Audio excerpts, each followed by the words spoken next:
Soft country music fades in.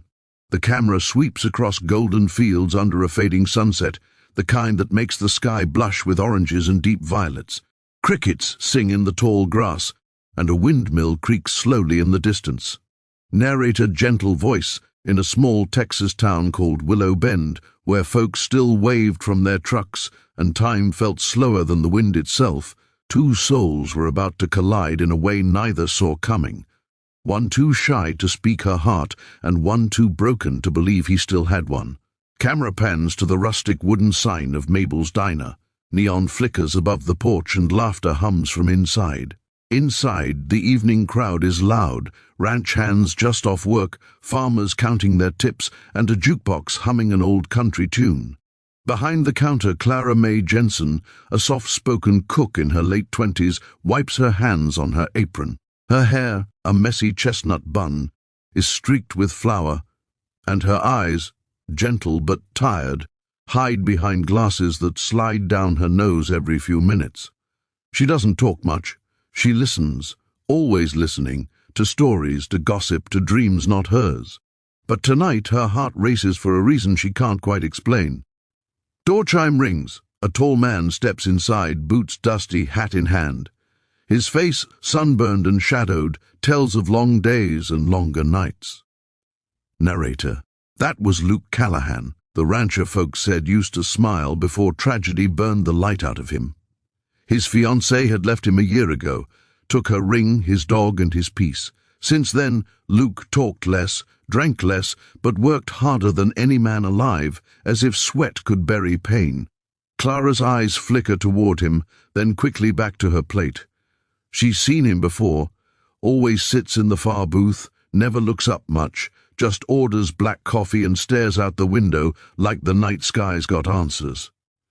But tonight, Clara's hands shake, not because of him exactly, but because she's about to do something wild, something unlike her. Camera zooms in on her wristwatch, ticking toward 7 p.m. Her eyes dart to the back door where her friend Liz waits, mouthing, "You ready?" Liz whispering, "If you don't ask him, I swear I will. Girl, it's one night, one fake date. What's the worst that could happen?" Clara murmuring everything. Cut to flashback earlier that day. Clara's phone rings. On the other side, a cheerful voice, her sister June. "June, Clara, you're coming to the engagement dinner tomorrow, right? You have to bring someone this time. Everyone's tired of thinking you're married to your work." Clara awkward laugh. I'll see what I can do. June teasing, "Come on, sis. You're beautiful, smart, and you cook better than half the town's wives. There's got to be someone." Clara had hung up smiling, but the truth was she didn't date. Not because she couldn't, because she was afraid of being seen, of being hurt, of opening doors that could never be closed again. And yet, now, here she was, staring at Luke Callahan, the quiet rancher everyone called the man with no smile. Back to diner. She takes a deep breath, wipes her hands, and walks to his booth. "Clara, evening, Mr. Callahan. Can I get you the usual?" Luke, without looking up, "Yeah, coffee, black, thanks." She nods, hesitates, and before she can stop herself, words tumble out. "Clara, actually, could I ask you something, a favor?" Luke finally looks up, his eyes, grey like storm clouds about to break, meet hers. He blinks once, confused but curious. "Luke, a favor? From me?" Clara nervously, "I know it's strange and I wouldn't normally ask, but I need someone to pretend to be my boyfriend just for one night." The diner noise fades.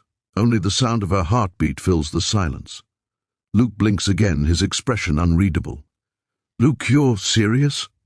Clara nodding quickly, completely. "It's just for my sister's engagement dinner. She's been worried about me.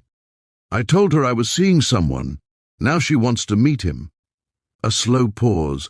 Luke leans back, arms crossing over his chest. His jaw tightens slightly. "Luke, and you want me to play that part?" Clara murmuring, "You don't have to if you don't want to. I know it's..." Luke interrupting, "Why me?" She freezes.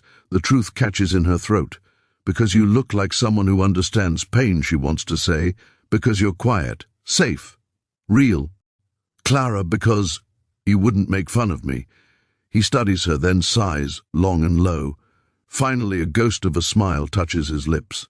"Luke, you're either crazy or the bravest woman I've met." Beat of silence. Luke, all right, Clara May. I'll be your boyfriend for one night. Her jaw drops. She hadn't expected him to agree that easily. Clara, wait, you will? Luke grinning faintly, sure, I could use a distraction myself. Narrator voice returns. And just like that, two lonely people, one too shy to speak her heart, the other too broken to feel his, made a deal neither knew would change their lives. Montage scene begins. Clara nervously trying on dresses at home. Her friend Liz squealing in excitement.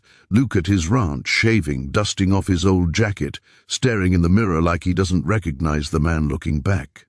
Narrator. By the next evening, Willow Bend's prettiest sunset would witness something it hadn't seen in years. Luke Callahan smiling again. Transition to next day. Clara waits outside the diner, fidgeting with her dress. A rusty pickup pulls up. Luke steps out, cleaned up, hair combed, wearing a dark shirt that makes his eyes even stormier. Clara softly, you look different. Luke, you too. They share an awkward laugh, then silence, then something like warmth. Luke, offering his arm, shall we, Miss Jensen? They drive through golden pastures, quiet at first. The radio hums faintly, then Luke speaks. Luke, so what kind of boyfriend am I supposed to be? Loud? Romantic? Quiet and brooding? Clara smiling nervously, just kind. That'll be enough. He glances at her, and for the first time in months, he feels something flicker, something small but alive. Maybe kindness really was enough. Scene, June's house, laughter and lights everywhere. Clara's sister greets her with squeals. Everyone's eyes shift to Luke, tall, rugged and silent at her side. Clara clings to his arm like it's her lifeline. June whispering to Clara, where'd you find him? He looks like a movie cowboy. Clara blushing, he's real. Dinner passes with laughter, teasing and knowing glances. Luke surprises everyone, charming in his quiet way, helping set the table, talking about ranch life with ease. Narrator. And somewhere between fake smiles and small talk, something real slipped in. The way he looked at her when she laughed, the way she rested her hand on his without realizing. Later that night, on the porch, crickets sing again, the stars hang heavy above. Clara, thank you for doing this. Luke smiling faintly, didn't think I'd enjoy it, but I did. Beat. Clara, you miss her, don't you? The one who left. Luke looks away, jaw tight, breath uneven. Luke every day, but tonight it hurt less. Silence stretches, soft, fragile. Clara, maybe, we're both learning to breathe again. He looks at her, something deep in his eyes. Then, quietly, Luke, maybe we are. Music swells as the camera pans up to the night sky. Two souls who came together by accident, bound now by something neither can name yet. Narrator, and though it began as a lie, somewhere in that small Texas night, something true began to grow. Soft acoustic guitar fades in. A slow sunrise paints the horizon over Willow Bend. Birds stir. The world feels quiet, tender, like it knows something's changed. Narrator, the deal was only for one night, but when morning came, neither Clara nor Luke felt ready to say goodbye. Cut to Luke's truck parked outside Mabel's diner. Clara leans on the door, smiling shyly. Clara, thank you again. I didn't expect you to be so good at pretending. Luke, half smiling, guess I've had practice. Pretending I'm fine's been my full-time job lately. Silence, the kind that says more than words ever could. Clara, you don't have to pretend with me. Her words hit him harder than he expected. Luke looks at her, really looks, and something in his chest shifts like thawing ice. Over the next few weeks, Luke kept showing up, first for breakfast, then for lunch, then just to sit in the corner while Clara cooked.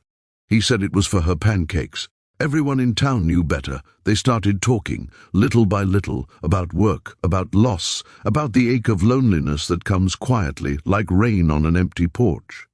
One evening, Clara found him fixing the diner's broken light outside. Clara teasing, you don't have to fix everything, you know. Luke smiling, maybe I just like giving broken things a second chance. She blushes, the camera lingers on her soft smile. Narrator, that's when she realized, maybe love doesn't arrive with fireworks, maybe it sneaks in like sunrise, gentle, slow, and impossible to ignore. But the past has its own timing. One night, Luke's ex-fiancée, Rachel, showed up at the diner, all heels, perfume, and regret. The whole room went silent. "Rachel, Luke, we need to talk." Clara stands frozen behind the counter. Luke's jaw clenches. "Luke, there's nothing left to say." Rachel softly, "I made a mistake. I miss you." Clara's heart sinks. She turns away, pretending to clean dishes, but her eyes shine with unshed tears. Later, when the diner empties, Luke finds Clara behind the building, staring at the stars. "Luke, you heard all that, huh?" Clara quietly, hard not to. "Luke, I told her it's over. She left me once and I nearly forgot who I was trying to get her back. I'm done living in the past." He steps closer. "Luke, but with you, I feel like I'm home." Her breath catches. The wind stirs. The silence between them glows like a heartbeat. "Clara, Luke." This was supposed to be pretend. Luke, softly, "Then maybe I'm done pretending." He reaches for her hand. The world seems to stop. The night, the stars, the ache in their chests, everything holds its breath. Narrator: two broken hearts found courage in each other, not in promises but in presence, not in perfection but in peace. Cut to a time-lapse montage, Luke helping Clara close the diner, Clara teaching him to bake, laughter spilling into the quiet nights. The diner sign glows warmer now, Mabel's, but it feels like home. Months later at June's wedding, Clara walks through the crowd, dressed simple but glowing. Luke waits near the barn doors, a small box in his hand. "Luke, I was thinking maybe I could be your boyfriend for more than one night." She laughs through tears. "Clara, how long were you thinking?" Luke, "Forever sounds good." Soft music swells. He slips a simple silver ring on her finger. Nothing fancy, just real. Narrator: and so the shy cook and the heartbroken rancher found what they weren't even looking for. Love that didn't demand attention, only understanding. Sometimes pretending opens the door for something true to walk in. Camera pans up. Sunset over Willow Bend, the diner sign glowing, laughter echoing through the fields. Narrator: closing line: if you believe love can find you when you least expect it, don't forget to like, share, and subscribe, because more stories like this one are waiting just around the corner.